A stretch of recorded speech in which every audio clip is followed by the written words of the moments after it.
जय जिजाऊ, मी आशिष मगर. स्वागत आहे तुमचं एटीएम गुरु युट्यूब चॅनलवर. बघा, सध्या भुजबळांच्या भूमिकेवरून त्यांचा राजकीय बळी जाणार असं बऱ्याच लोकांना वाटत आहे. त्याबाबतच्या सोशल मीडियावर खूप साऱ्या पोस्ट येत आहेत की भुजबळांचा राजकीय बळी जाणार म्हणून. काही लोक असं म्हणत आहेत की भुजबळांच्या राजकीय बळी जाण्यामागं बीजेपी आणि फडणवीस साहेबांचा हात आहे, त्यांचीच ही सगळी खेळी आहे. पण मूळ मुद्दा असा आहे की राजकीय बळी जाण्या इतपत भुजबळ साहेब काही अनुभवी नाहीत. त्यांचे केस फक्त काही 2 वर्षात जेलमध्ये गेल्यामुळे, पिठलं भाकर खाल्ल्यामुळे पांढरे झालेले नाहीत, तर त्यांचे केस पांढरे होण्यामागे प्रदीर्घ अनुभव आहे. त्याच्यामुळे त्यांचा राजकीय बळी जातो की काय अशी शंका येत असली तरी त्यांचा राजकीय बळी न जाता ते स्वतःच एक खूप मोठा गेम खेळणार आहेत. आणि तो नेमका गेम काय असेल ते आपल्याला समजून घ्यायचे. मुळात त्यांचा राजकीय गेम होतो की काय असं वाटण्यामागे सगळ्यात मोठं कारण काय आहे, तर त्यांनी सगळ्यात मोठी एक ओबीसी साठीची आक्रमक भूमिका घेतलेली आहे.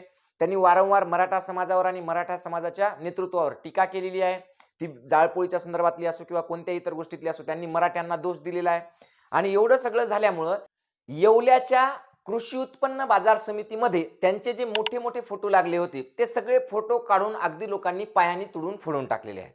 म्हणजे येवल्यामध्ये त्यांच्या मतदारसंघामध्ये तिथल्या लोकांनी ठरवून टाकले की यांना इथून तरी आता निवडून येऊ द्यायचं नाही. पण मुळात असं जरी वाटत असलं की त्यांची येवल्यापासून सुरुवात झाली, आता परत तर ते मुंबईला जाऊ शकत नाहीत, मुंबईतून तर ते उभं राहू शकत नाहीत, मग ते दुसऱ्या कोणत्या मतदारसंघात जातील किंवा काय होईल, एकंदरीतच मराठ्यांच्या विरोधात गेल्यामुळे भुजबळ साहेबांचं नेतृत्व आणि भुजबळ साहेबांचं राजकारण संपुष्टात येते की काय असं बऱ्याच जणांना वाटायला लागलं आणि तशा प्रकारच्या पोस्ट यायला लागल्या. पण हा मूळ मुद्दा नाही. मूळ मुद्दा याच्या पुढे आहे. भुजबळ साहेबांचा खरा प्लॅन काय आहे तो समजून घेणं आपल्याला खूप महत्त्वाचं आहे. पहा, भुजबळ साहेब सध्या जामिनावर बाहेर आहेत, म्हणजे तुरुंगातून त्यांची निर्दोष सुटका झालेली नाही आणि ते सध्या बीजेपी सोबत सत्तेत सहभागी आहेत. आणि बीजेपी सोबत सत्तेत सहभागी राहिल्यावर ईडी असेल, सीबीआय असेल, कोर्ट असेल, तुरुंग असेल, जेल असेल, ह्या सगळ्या गोष्टी छुमंतर होतात हे आपल्याला माहित आहे. कारण एक दिवसापूर्वी स्वतः देशाच्या पंतप्रधानांनी 70,000 कोटीच्या घोटाळ्याचा उल्लेख केला आणि दुसऱ्या दिवशी अजित पवार साहेब बीजेपी सोबत सत्तेत गेले की लगेच क्लीन चिट मिळालेली आहे. हे काही नवं नाही आपल्याला, हे आपल्याला माहित आहे. आणि मग याच उद्देशानं भुजबळ साहेब सुद्धा अजितदादांसोबत म्हणजेच पर्यायानं बीजेपी सोबत गेलेले आहेत. कारण त्यांच्यावरच्या चौकशा, त्यांच्यावरचे आरोप, त्यांच्यावरचे गुन्हे ह्या सगळ्या गोष्टी संपुष्टात याव्यात. पण बीजेपी काही एवढा कच्चा खिलाडी नाही की एखाद्याला घेतलं आणि त्याच्यावरचे आरोप ते कमी केले म्हणून नाही. मूळ मुद्दा आहे की बीजेपीला 2024 साठी भुजबळ साहेबाकडे एक मोठं काम द्यायचं होतं. आणि ते मोठं काम काय होतं, ते वारंवार फडणवीस साहेब असे म्हणतात की ओबीसी हा आमचा डीएनए आहे. काय आहे? डीएनए. पण जरी ते म्हणत असले की ओबीसी त्यांचा डीएनए असला तरी ओबीसीचा आश्वासक चेहरा किंवा ओबीसीचा नेता म्हणून मात्र भुजबळांना अजून मान्यता मिळालेली नाही. आणि मग 2024च्या निवडणुकांमध्ये सगळ्यात मोठा रोल बीजेपीच्या वतीनं ओबीसीचा असणार आहे. आणि म्हणून मग ओबीसीला आपल्याकडे घेण्यासाठी भुजबळांना मोहरा बनवलेला आहे. आणि म्हणून मग भुजबळ ओबीसीचे नेते म्हणून वारंवार आक्रमक भूमिका घेत आहेत आणि ओबीसी लोकांना एकत्र करत आहेत आणि तेच ओबीसी नेता असल्याचे दाखवत आहेत. आणि त्याच पद्धतीने ही सगळी प्लॅनिंग सुरू आहे. आता प्रश्न इथं असा येतो की 2024च्या निवडणुकांमध्ये जर ओबीसीचे नेते म्हणून भुजबळ उदयास आले तर त्याचा बीजेपीला काय फायदा? कारण भुजबळ आहेत राष्ट्रवादीचे. भुजबळांच्या ओबीसी नेतृत्वाचा आणि ओबीसी मतांचा फायदा राष्ट्रवादीला होणार, म्हणजेच अजित गटाला होणार. पण मग याचा फायदा बीजेपीला कसा होणार? सगळ्यात महत्वाचं थोडंसं तुम्हाला मागे घेऊन जातो. मी भुजबळांचा थोडक्यात इतिहास सांगतो. बघा, भुजबळ शिवसेनेकडून पहिल्यांदा नगरसेवक झाले, शिवसेनेकडून महापौर झाले, शिवसेनेकडून मंत्री झाले.